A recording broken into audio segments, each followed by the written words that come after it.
Right. I've rewritten this speech a few times, so anything might come out.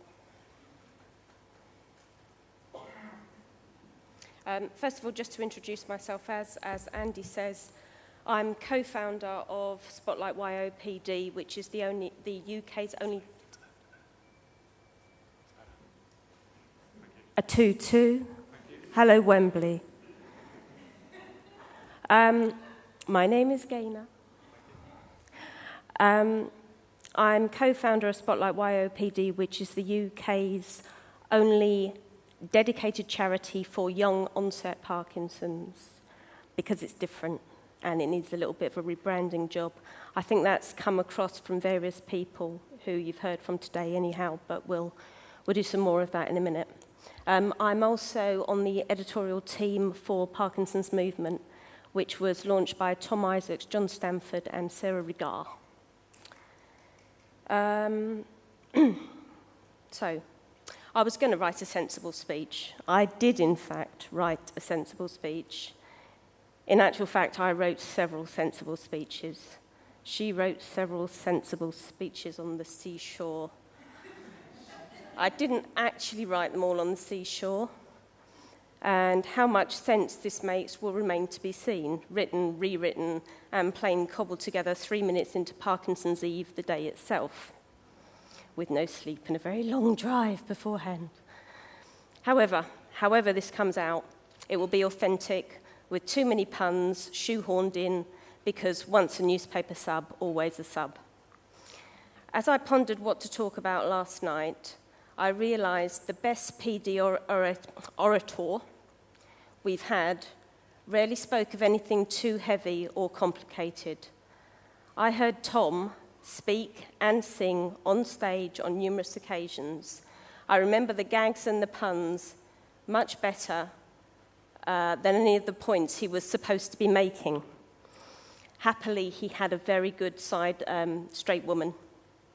You here, Helen? No, she's hiding at the back, wearing a Tom t-shirt, so you'd be able to spot her. Sorry, I should have got my specs. Could someone get them for me? They're on the thing, thank you. Oh, and by the way, these shoes, they do have heels, and they're strictly for sitting. Okay. Huh? Tom was a keen recycler of material too. In full-on disco inferno mode, he would always promise a moving performance. I'm pretty sure that while the audience were engaged and amused, Tom was getting applause and one massive dopamine kick. Anyhow, back to Eve. I found someone online, actually, called Eve Parkinson. She's probably wondering why so many strangers have been trying to connect with her on social media this month. We can be a tricky bunch with a mind-altering condition on mind-altering meds. Poor Eve will be wondering next month why her newfound popularity has plummeted, and the Parky pals have promptly unfriended her, possibly with a snippy remark blaming her for misleading a vulnerable community. An event like Eve has been a long time coming, if nothing else to register that this is not just an old man's disease. 3 years ago, when we launched the Spotlight website, we included the female issue section. As Baz was saying, research and trials looking specifically at young women with Parkinson's or with YOPD and the differences on the disease and how it impacts on them is still relatively rare. Rare. That's the point you need to bear in mind if you are under 50 diagnosed with Parkinson's. If you check your diagnosis letter, it should say YOPD. That is your brand, not Spotlight YOPD, not any of the charities. It's writ larger on your diagnosis line.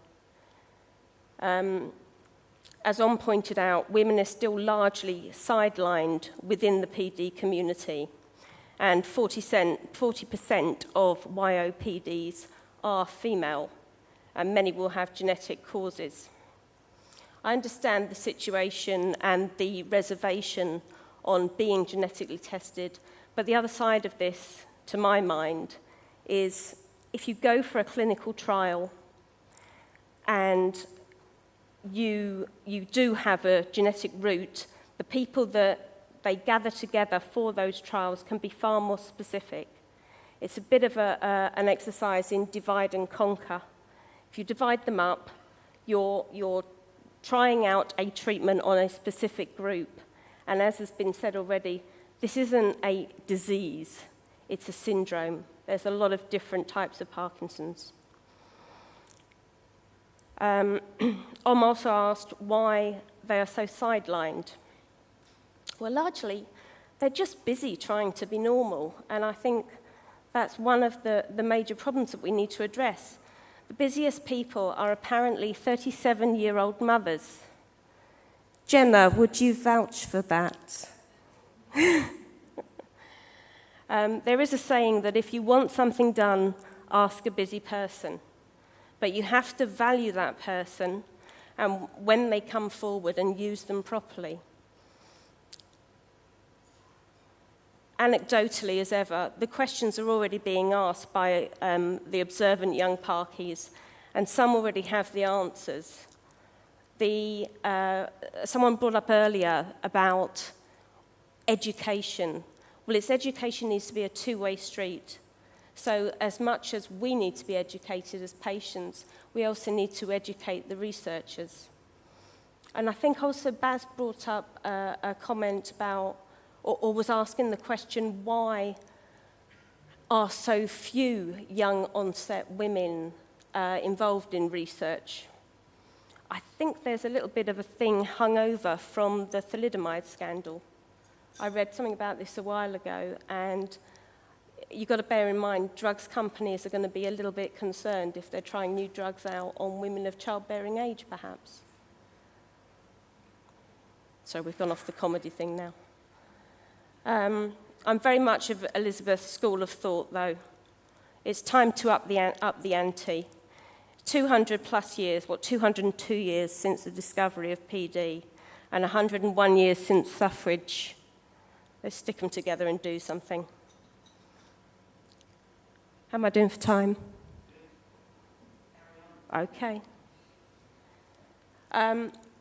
Since this event is called Eve, I thought I'll tell you a little bit about the oldest woman I know in my life, who is my 90-year-old mother. She doesn't have Parkinson's. I have been genetically tested. It's not genetic in my case, it's idiopathic. Even though I'm rocking the natural grey up here, I'm still qualified, I think, to talk about young onset Parkinson's. My mother was an older mother, having me at 42, after 9 months worth of clinical tests and, what you go through normally to have a child. After that 9 months, she was delivered with me.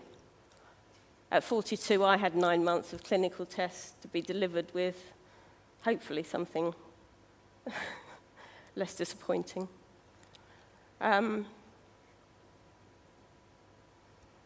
Much more commonplace these days. Oh, actually, let me go back on something else, sorry. So much has happened in this discussion so far that I've kind of rewritten this as we're going. There are points that I wanted to mention. Hormones. Everyone, I think every woman here of a certain age, time of the month, do your drugs play up? Yes? They don't work at all? No, absolutely. Your symptoms are worse, and time of the month, the drugs just don't work. So what is that? We know that estrogen basically drops off the cliff at that point. Thank you. Yes, sorry, I'm a bit dry.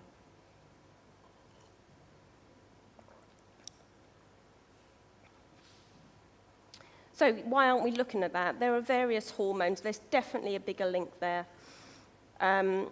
We need to make ourselves more available, yes, but there are a lot of people that do make themselves available and they get knocked back. I put my paw up and said I want to be involved in clinical trials. There was no room at the inn on that occasion. So how often do you have to go back? Maybe it's just that there needs to be a better system? Also on the figures, we've got no confirmed numbers of people with young onset Parkinson's in the UK. We did a guesstimate about a year and a half ago when we had a debate happening in Parliament, and we made the figure to be about 6,500 people. That's working on the basis, as Baz was saying, of 10% of people under 50 and 5% are under 40. Now, Parkinson's UK figures are saying there's 2,000. There must be more. Unless we've got the figures, we can't do the maths to say how much is this actually costing. If a DBS operation is, again, figures change so much. DBS operation, how much? Depending on who you talk to, 30, 40, 50, up to £120,000. If everyone with young onset has to have that DBS, or is likely to have that DBS at some point, we're getting through some fair bucks there. If we go back 2,000 people of young onset Parkinson's in the UK, of 145,000 Parkinson's population in the UK, that's only 1.38%. Everywhere else is 5 to 10%. Start drinking the water, everyone. So it's similar symptoms, but it's a different diagnosis. There are three main things that affect young onset. Dystonia, I don't know whether anyone pre-diagnosis, anyone get a kind of a clawing of the toes? That's before you went on the drugs, yeah? It's a presenting symptom only for young onset. Dyskinesia, far more prevalent in young onset, which we know. And depression. They're the 3 Ds that we suffer from more prevalently. Now, how those impact on your day-to-day life and your family, and the fact that we're just at such a different stage of life. You know, we're younger, we have more to lose, but so much more to gain if we get involved. Will that do? I've no idea what time. Hello? Andy, where are you? Oh, there you are. A minute to go. All right, what else can I throw at you? Oh, the classic pick of Parkinson's that was discussed earlier. See, that says it all, doesn't it? It's an old man. Why is that the classic pick of Parkinson's? I'm sure there's something that we could do that would be, you know, small but effective, just on social media. Why don't we do young onset, face up to Parkinson's, put a profile picture of yourself out there.